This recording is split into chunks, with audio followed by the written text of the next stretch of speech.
Want to speak real English from your first lesson? Sign up for your free lifetime account at EnglishClass101.com. Hi everybody, my name is Alicia, and today I'm joined again in the studio by... Michael, hello. Hi Michael, thanks for joining us again today. Today we're going to be looking at a few tips for learning another language. So each of us have prepared a few things that we think are really useful when learning another language. Both of us have studied another language to some degree. So we're going to talk about things that were useful for us and which might be useful for you as you practice your English skills. So let's begin. Do you want to start? Sure.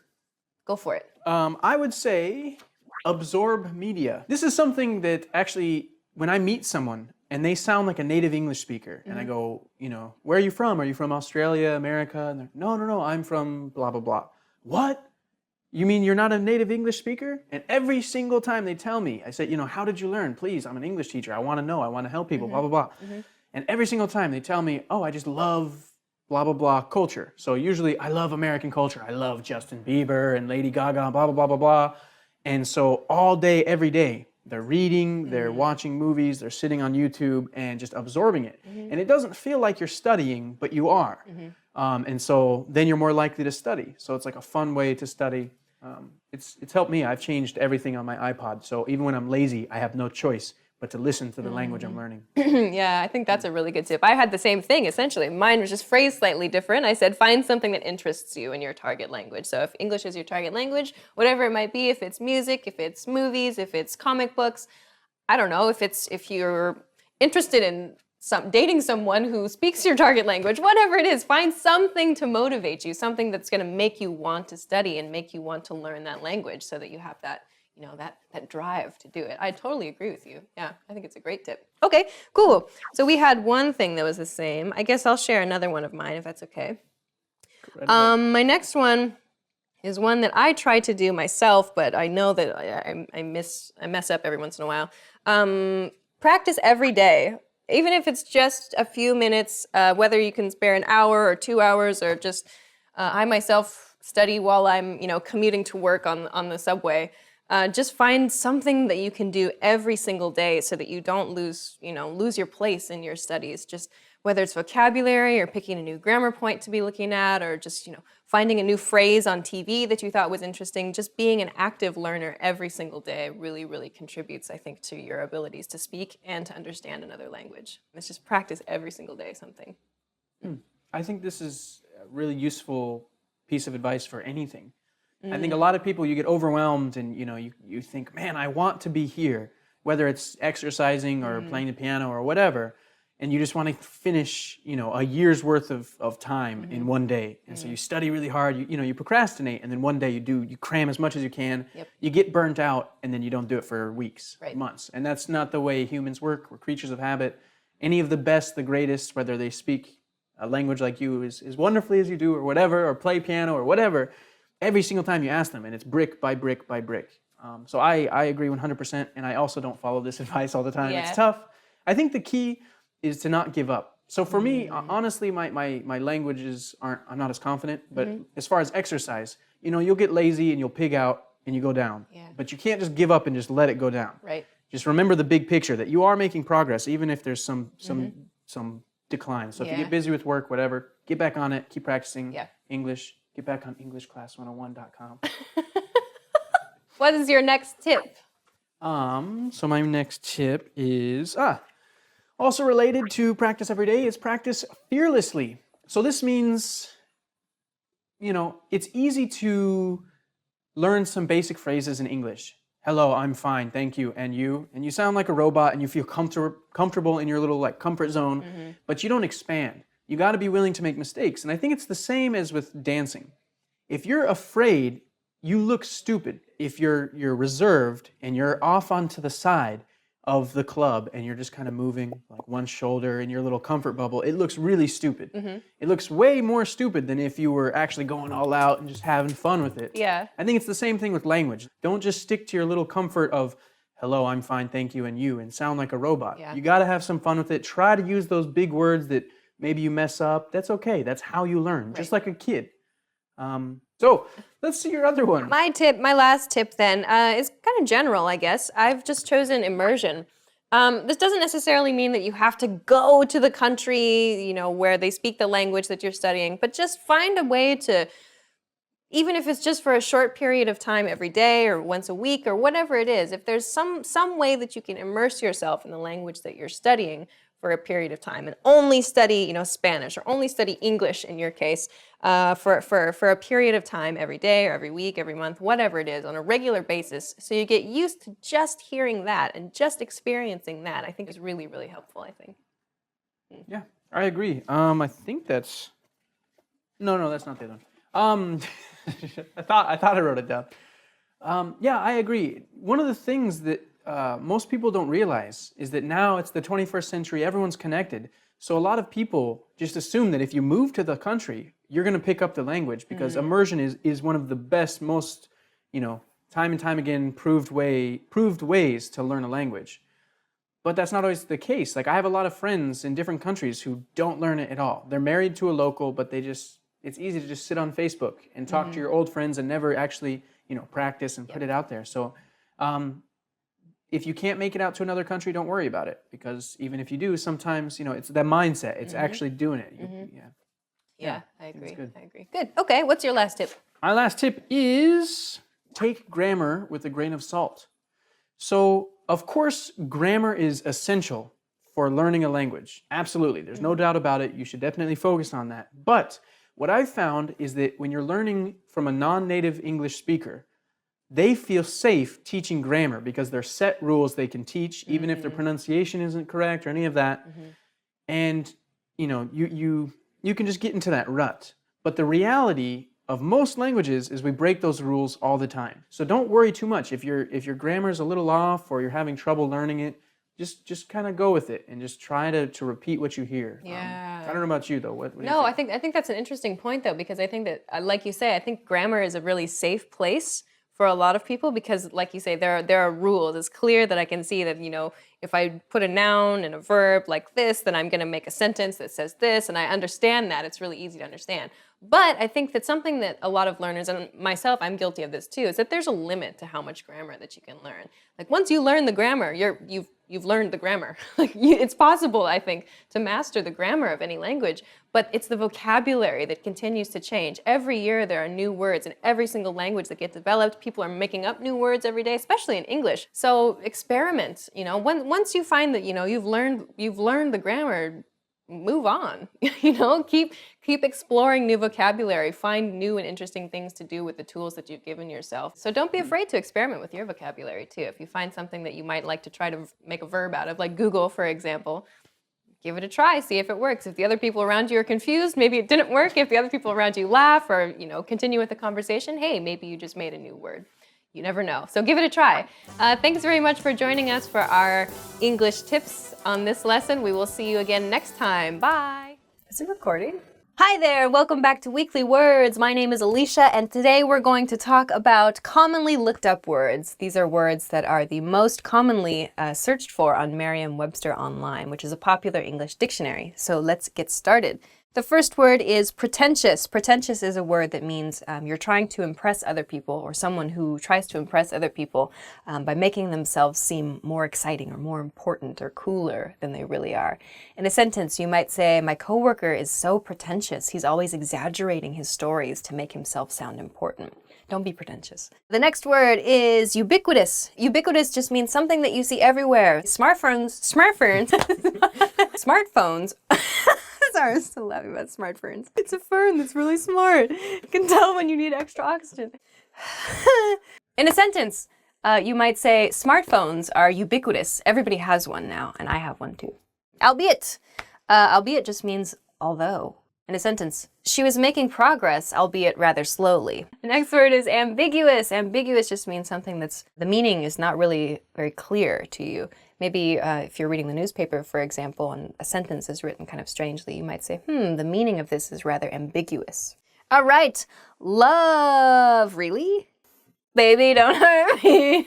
Love is just that intense feeling where you really, really like somebody else. It could be your family member, it could be a partner, a romantic partner, whatever. It could be a food you really like as well.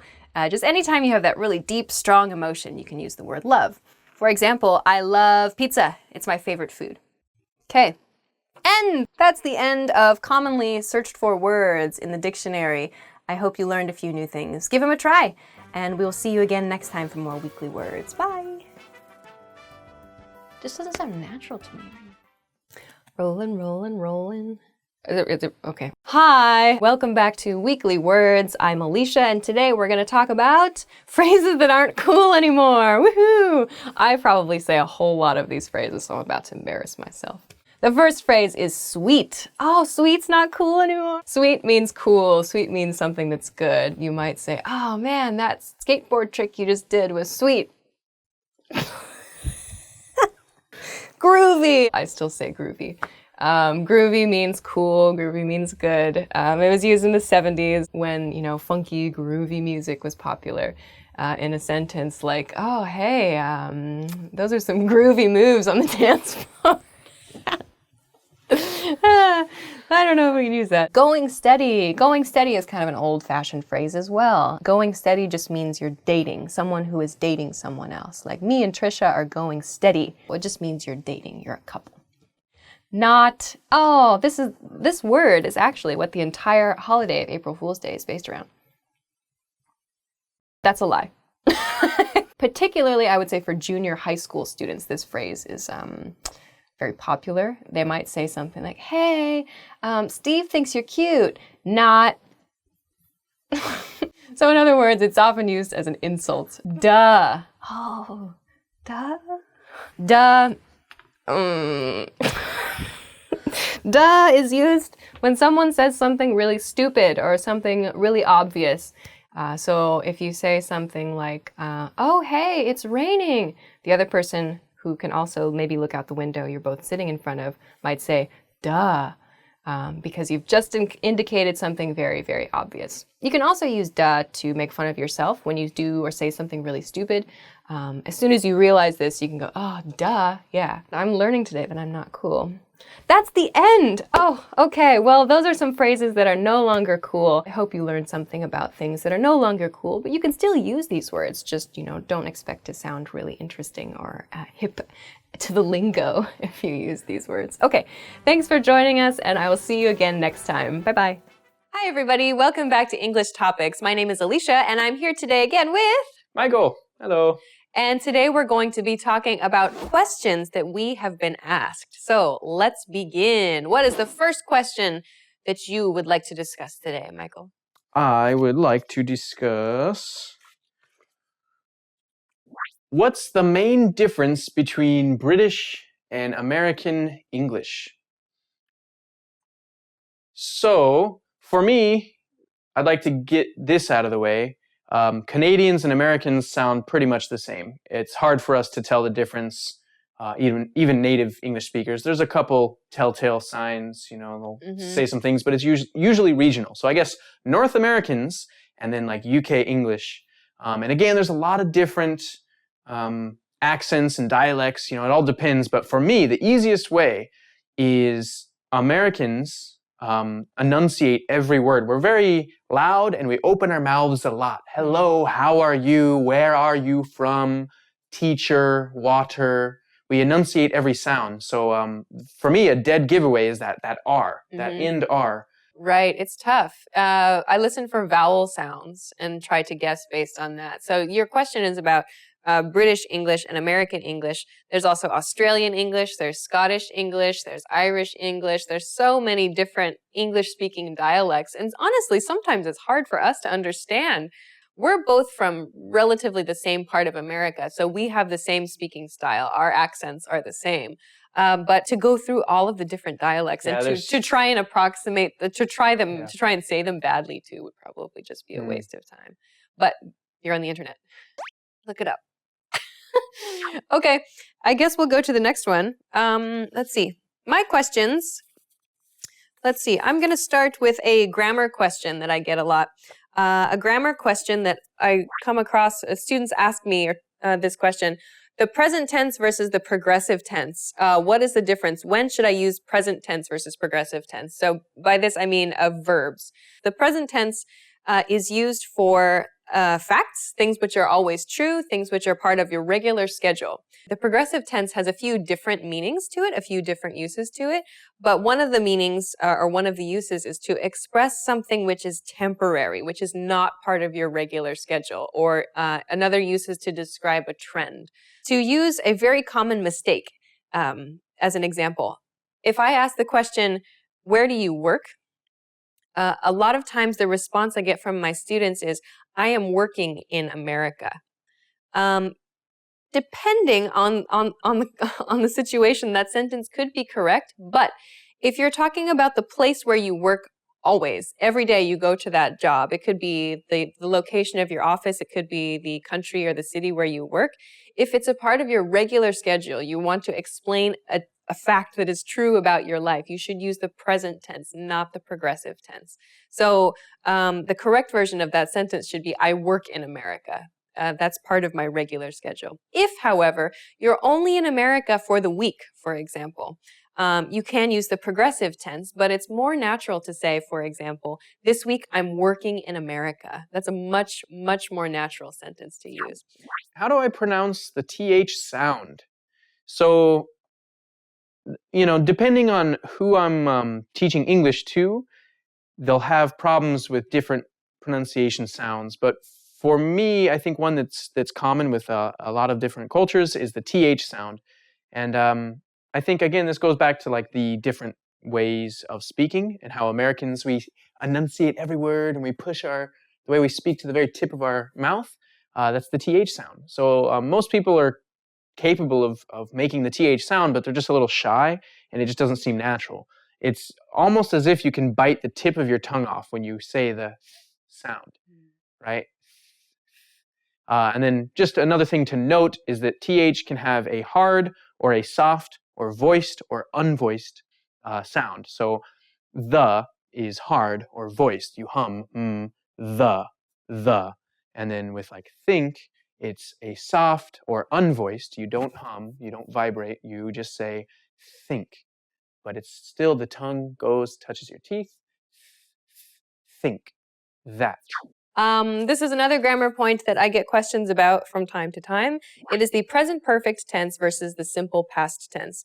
The question is, when do I use them? So present perfect tense, let's see, an example of present perfect tense would be, I have been to Paris.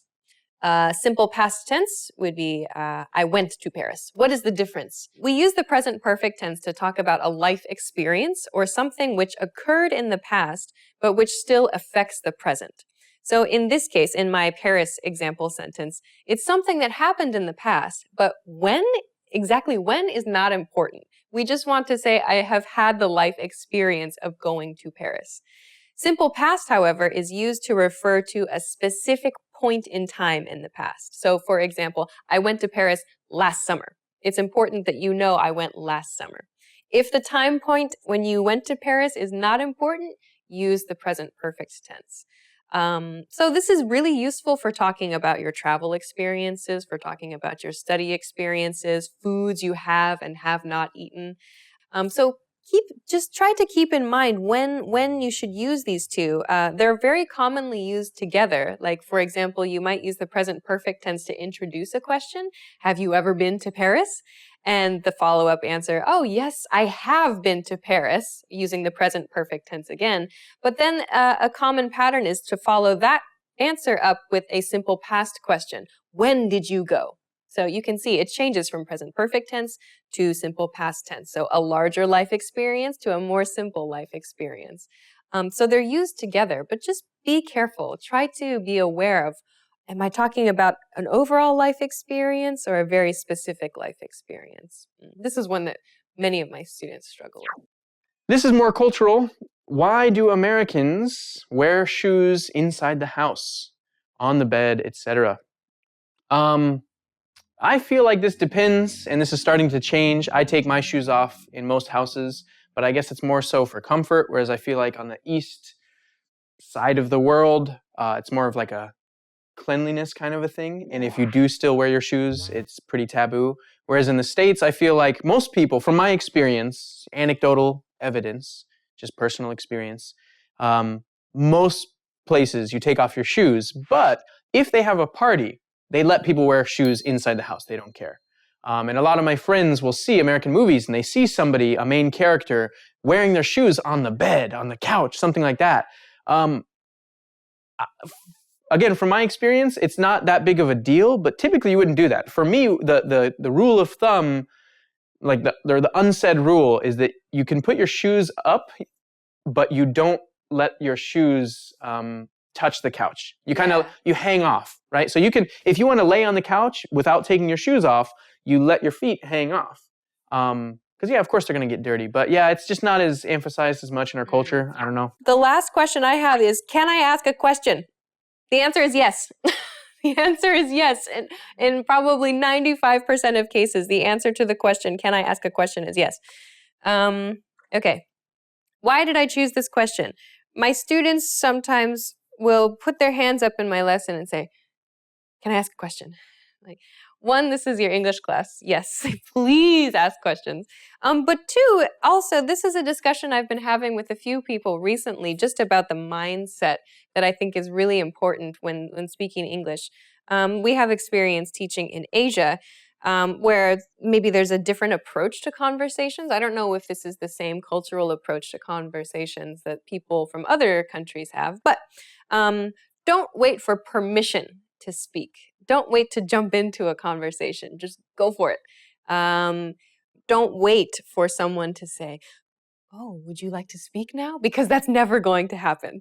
So don't be shy. Get your tongue out and say things. And don't worry if it sounds rude or too polite or whatever. Yeah, couldn't agree more. Yeah. Just it's a shift in mindset. If you when you start speaking that second language, like you said, if you just change your mind just a little bit, just make a small shift in your mindset, maybe you'll see, that's what it takes. Just let go a little bit of your home language and see what happens. Great. So those are some questions that we have been asked about teaching, about English, about culture. If you have any other questions, by the way, please make sure to leave them in a comment for us. Or if there's something that you've always wondered about, or if there's something that you've encountered recently that confused you, whatever, leave it in a comment for us and maybe we'll talk about it in the future. Thanks very much for watching this episode of English Topics. Please make sure to subscribe to our channel if you haven't already, and we will see you again next time. Bye! Welcome back to Weekly Words. My name is Alicia, and this week we're going to talk about commonly misspelled words. I'm excited about this because I like catching misspellings. Believe. To believe something just means to accept something as true or not true in the negative. Believe is commonly misspelled. Do they spell it believe? Well, believe is commonly misspelled. Don't do that. So if you're having trouble remembering the correct way to spell the word believe, consider that the word lie is in the middle of the word, which is kind of counterintuitive if you've been paying attention to the Weekly Word series. If you're trying to persuade a friend to do something, you might say, please believe me, this is going to be the best party ever, you have to come. Okay. The next is a lot. This is commonly misspelled because people like to put the and the lot together. It's actually two separate words, and lot. A lot just means a large number of something or a large amount of something, many of something.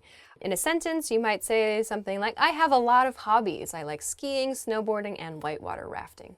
So just spell them separately. Don't put it all together.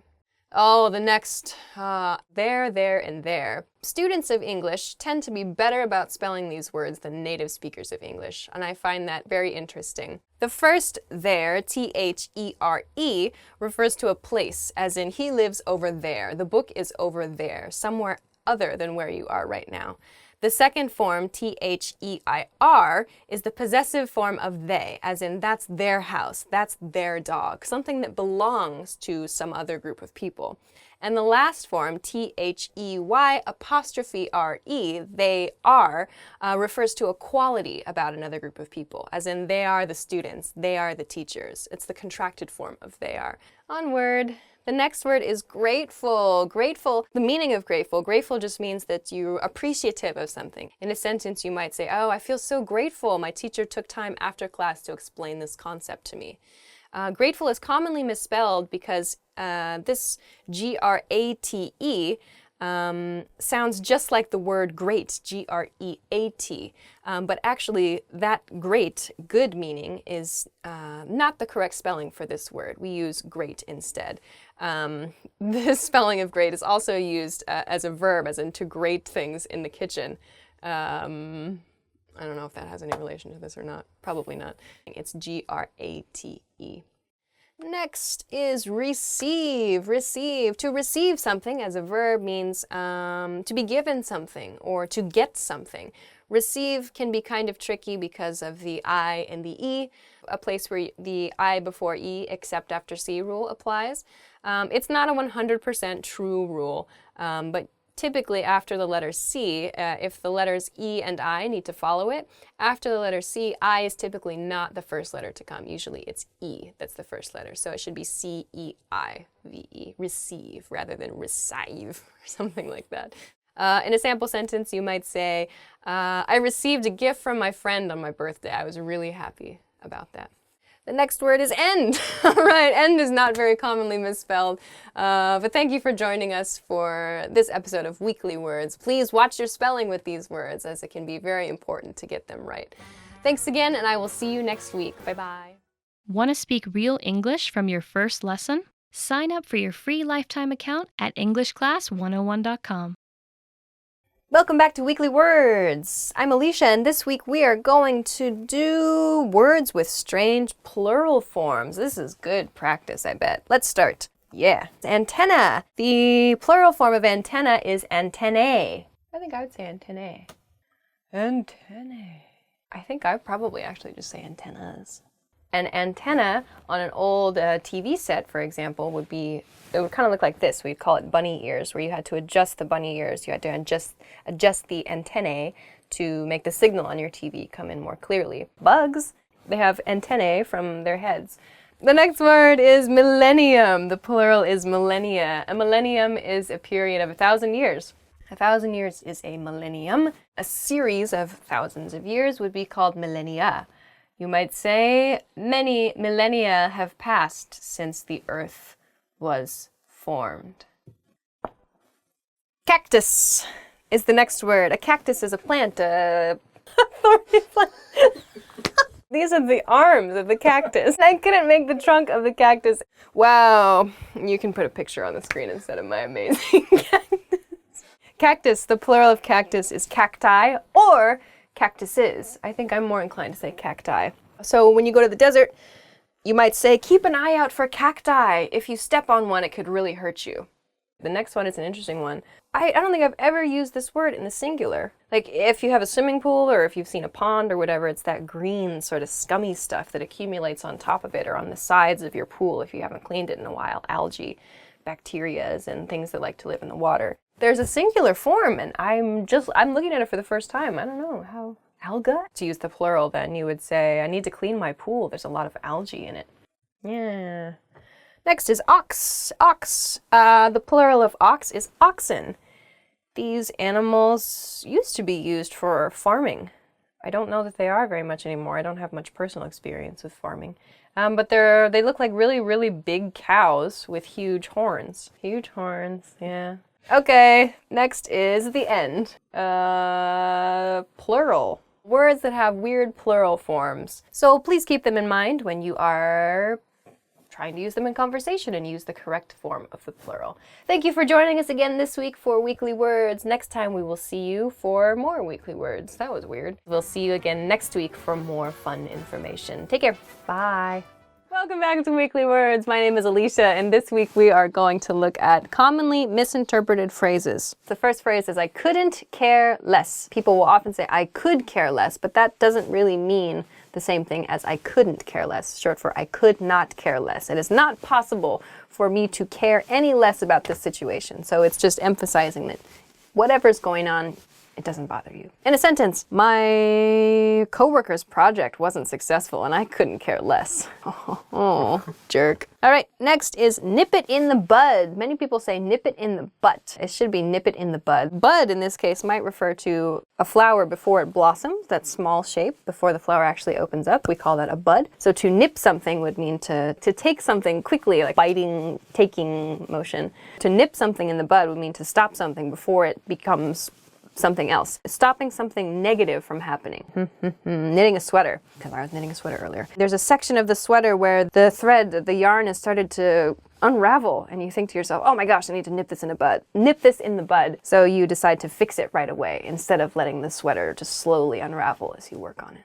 Next is one and the same, not one in the same. I'm probably guilty of this one, actually. One and the same just refers to something that is maybe has two names, but both of those names refer to the same thing or the same person. My teacher and my father are one and the same person. Maybe, if your dad is your teacher in school, you could use this expression. On tenterhooks. On tenterhooks is the next expression. This isn't a phrase that I'm familiar with. I don't use this one, but it seems that some people use the phrase on tenterhooks. I'm not really sure what tenterhooks are. This expression is used when people are looking forward to learning the outcome of something, or kind of maybe there's anticipation, they're anticipating something. Maybe you would use this when you're watching a movie, perhaps, like I was on tenterhooks to learn about the end of the story. Something like that, maybe. Next, moot point. Not mute point, but moot point. Something that is irrelevant. Something that there's just no point in talking about it. It is moot. There's no meaning. A moot point. A moot point. That's funny. I don't know. Let's ask the internets. Hey Siri. Oh no. Okay. You're looking for a guy to fill a position and you find a guy and he's a great programmer and he's fantastic, but it's a moot point because he's a convict. Onward. Wow, that was a long one. End. That's the last one. Okay, that's the end of commonly misinterpreted phrases. Be careful when you use these phrases and make sure to get them right. Thank you very much for joining us this week. We'll see you again next time for more. Bye. You're excited about something?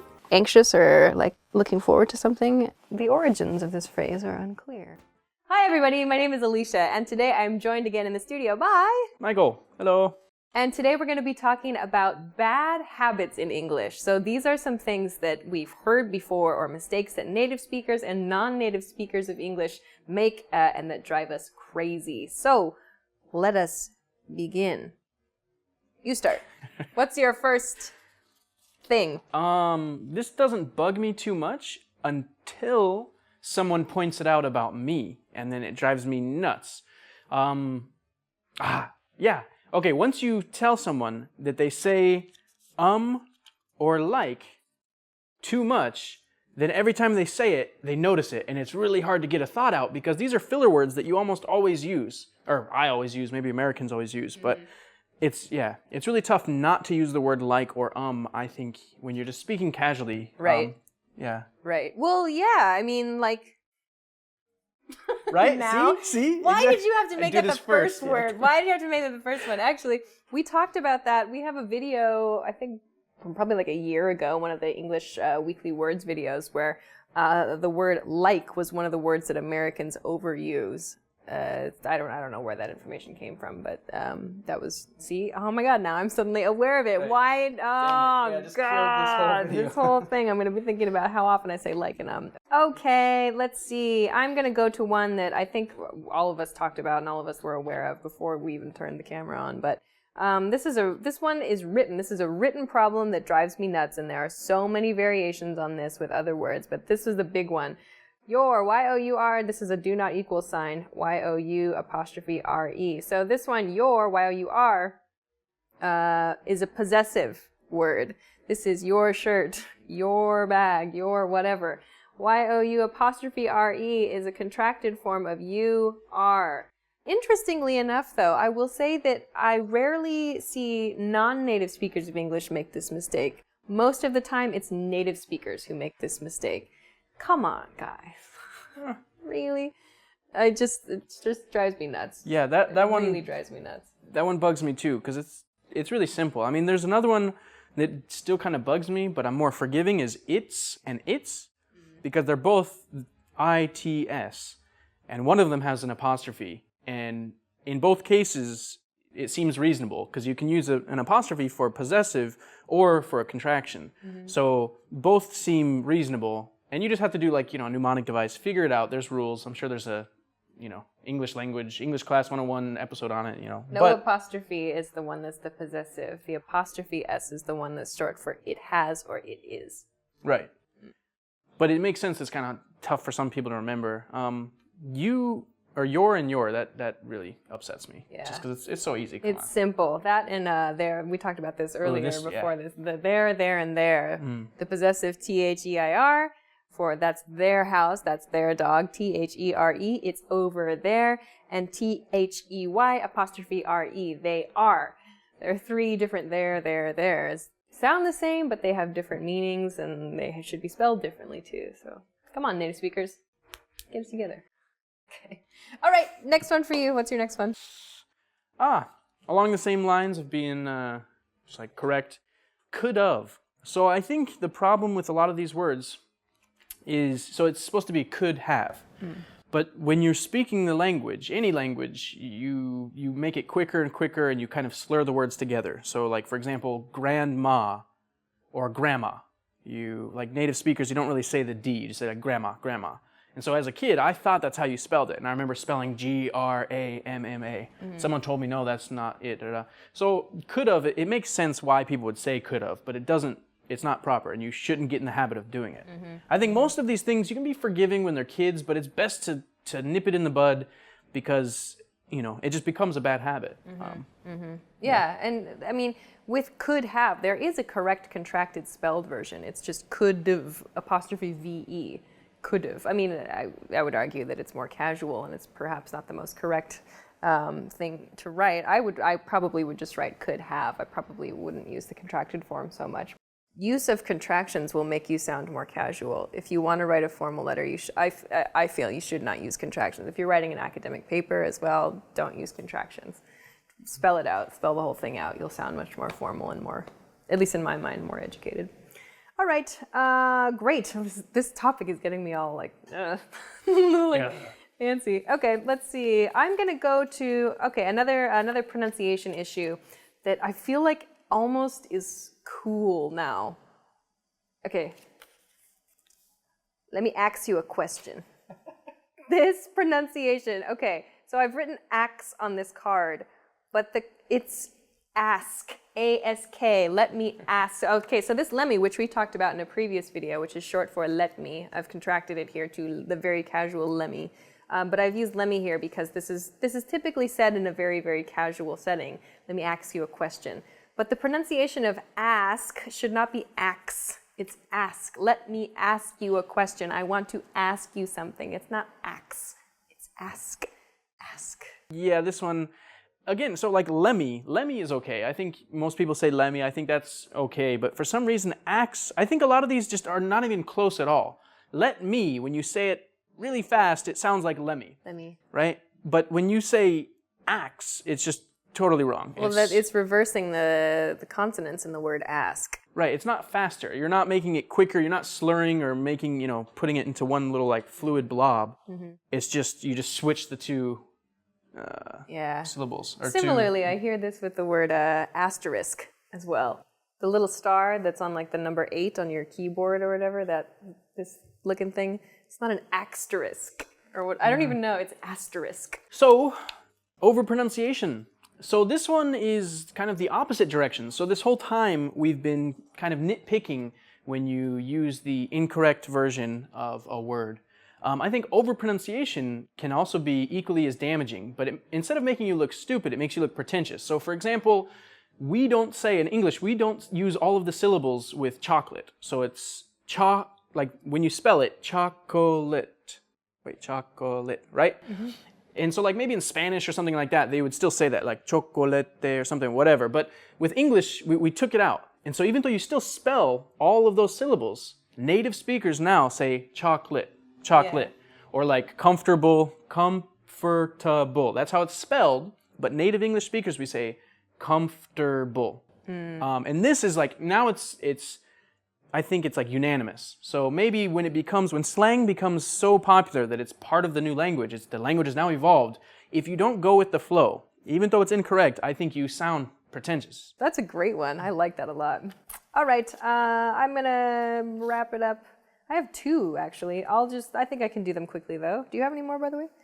No? No. Okay, then I'll go quickly. These are two, my last two are just a couple that my students actually struggle with, so maybe this is something that you can work on as well. This one, just an example sentence. I want to go to there. I've underlined the word to here. We use the word to when we're talking about a specific city or a specific country. Like I want to go to New York. I want to go to Europe. But there is not a specific location. I want to go to there is not a specific place. So you don't need to use to in this sentence. I want to go there is perfectly fine. So this is a mistake that non-native speakers, it seem to make from time to time. Perhaps. Okay. And then another one that I've heard a lot recently is this phrase, in case of, and then a country. So for example, in case of China, in case of Egypt or whatever, where someone is trying to explain like the political situation or a policy in that country, in case of. But actually, you don't need to use case of, just in China, in Europe, in Japan, whatever. You don't need to use case of. This pattern, in case of, is used for like an emergency situation or used to talk about alternate plans, often to do with weather. So for example, in case of rain, the event will be canceled. Or in case of tornado, please go to your nearest evacuation center. I don't know, something like that. So it's used for like an emergency situation. It's not used to talk about policies in a country. It's just use in plus the place. It's much better, much more natural. So those are a few things that I've noticed that non-native speakers struggle with sometimes. So perhaps they'll be helpful for you as well. So thanks very much for watching. If you have a bad habit that you've noticed when you're speaking English, or if you've noticed a bad habit in somebody else in their English speaking or their writing or whatever, please leave it in a comment and let's compare. It might be interesting to see if there are any other things that people tend to struggle with. Thanks very much for watching this episode, and we will see you again soon. Bye. Here I go, here I go, here I go. Hi everybody, my name is Alicia. Welcome back to Top Words. Today we're going to be talking about 10 phrases that make you look like a fool. Hopefully you never use them. Let's start. I don't need to learn anything anymore. I don't need to learn anything anymore. If you say this, you sound like I know all the information ever. I'm done learning, I'm done studying. Of course you need to learn, of course you need to study. Please don't say this phrase. I don't need your advice. I don't need your advice. I don't need your advice. You sound like you don't appreciate what they're saying. You sound like you don't want to hear anything from them. I really think that you need to be studying more. I'm concerned about your grades, Jeff. I don't need your advice, Mom. I know everything. I know everything. This is awful. Nobody wants to hear you say this because it's just not true. Are you ready for the test next week, Steve? Yeah, I'm good. I know everything. No, you don't. I'm not ready to learn English. I'm not ready to learn English. You can study anything at any time, pretty much. I really think that you should start studying English before your trip to America next year. No, I don't think I'm ready to start learning English. See how stupid that sounds? もういいよ。英語いらないよ。I'm right and you're wrong. I'm right and you're wrong. You sound awful when you say this. Nobody likes to hear that they've made a mistake and that you're happy about that. That's what the nuance of this phrase is. I'm right, you're wrong. Don't say this phrase unless you're very, very close with the other person and you know that it's okay to joke together. I'm right, you're wrong. It's too hard. Don't even try. It's too hard, don't even try. This sounds like you're giving up before you've even started doing something. If you don't try, you never know. Right? Hey, I think I'm gonna start studying English this week because I'm going to Canada next year. What do you think? Don't even try, it's way too hard. Oh, really? You think it's too hard? Okay, I guess I won't. Don't do that. Just do what I say. Just do what I say. Just do what I say. Parents might use this phrase a lot with their children, actually. But if you say this to your friends or to your colleagues, you're gonna sound like a really mean or difficult to work with person. Just do what I say. We can't do that. The next phrase is we can't do that. This could also be changed to I can't do that. Again, this sounds like you're giving up before you've even tried to do something. I can't do that. You're not prepared, or you're not even willing to try. Hey, Stevens, do you think that you could take care of this report for next week? We need it for our client meeting. No, I don't think I can do that. No, that's not my job. That's not my responsibility. You're not very smart. You're not very smart. That's not a nice thing to say. If someone makes a mistake and you say, oh, you're not very smart, that's so mean, it's so rude. Everybody makes mistakes from time to time. Don't tell them that they're stupid. Don't say you're not very smart. That's hurtful. And an example of what not to do. I'm so sorry about this mistake that I made in my report last week. I'll fix it. I promise I'll fix it, and I'll send it to you right away. I can't believe you made such a simple mistake. You're not very smart, are you? Everybody makes mistakes. You'll never succeed. You'll never succeed. You'll never succeed. This is a phrase that shows you're not supporting the other person, and maybe you're even trying to hold them back. How awful is that? Who would say that? Don't say that. And I hope no one ever says this to you. I'm gonna join a marathon race next summer. I can't wait. A marathon? You're never gonna succeed with that. Do you know how hard those are? Have you even started training? Well, no, but I think I can do it. I just need a few months, and, I need to take care of myself and work hard. No way. There's no way that you can do that. It's not possible. Oh, you really think so? I was so looking forward to it, too. Thank goodness that's the end. Oh my gosh, those were some sad phrases. I hope that nobody says those phrases to you, but I hope also that you don't use these phrases with other people because they're hurtful, really. Try to be positive. So thanks very much for joining us for this lesson, and we will see you again soon. Bye. I'm very insecure about my acting abilities. Oh, there's sound coming through this. I love the awkward pauses. Yeah. Today's video is on words Americans overuse. I haven't seen these words yet, but apparently it's going to be a series of words that we as Americans, I'm American, we overuse. We use too often. So let's start. The first word is definitely. Definitely is definitely a word that Americans overuse. We use it to put emphasis at the end of a phrase, to put emphasis at the end of a sentence, as in, oh, that party last week was so great. Yeah, definitely. Or to agree with somebody like that. Oh, God, literally. Oh, just in the last few days, I've seen the word literally so many times on the internet and used in just such stupid ways. The word literally means actually or truly something. This is literally the best hamburger I've ever eaten. So literally, meaning truly or actually, would mean that in that person's entire life, that is the best hamburger they've ever eaten. However, it gets misused a lot in sentences, like George Bush was literally supporting the war in Iraq or something like that. Taking a phrase like that literally would have to mean that, the former president would be, physically supporting a war with his body. Onward? Onward. Hilarious! Hilarious is the next word. I like to use the word hilarious when something is actually funny. Hilarious, of course, means something that is really funny, super funny. It's a step above funny, maybe 2 steps, 3 steps, I don't know. However, people like to use this word in place of laughter. So, for example, friends are talking, and instead of just laughing, the friend will say, "That's hilarious." And it's like, well, if it's so hilarious, just laugh. Oh, this must be the last one, because this is the worst one. This word is like. I've probably said it several times already today. For the purposes of this video, the word like is used as a filler word. So it's the same as something such as or for example. We use like as a filler word when we're trying to think of something. It's not uncommon to hear the word repeated like 3, 4, 5 times in a row when someone is thinking. They'll say, "Oh, that party that I went to? Do you know who was there?" It just invades your speech sometimes when you're trying to think of something and no other filler words come out, but the word like does. Ah, this wasn't the last word. There is another one. Seriously. Seriously is used. Oh, it's good for anytime you receive bad news. Well, not from your boss. It's a really casual word.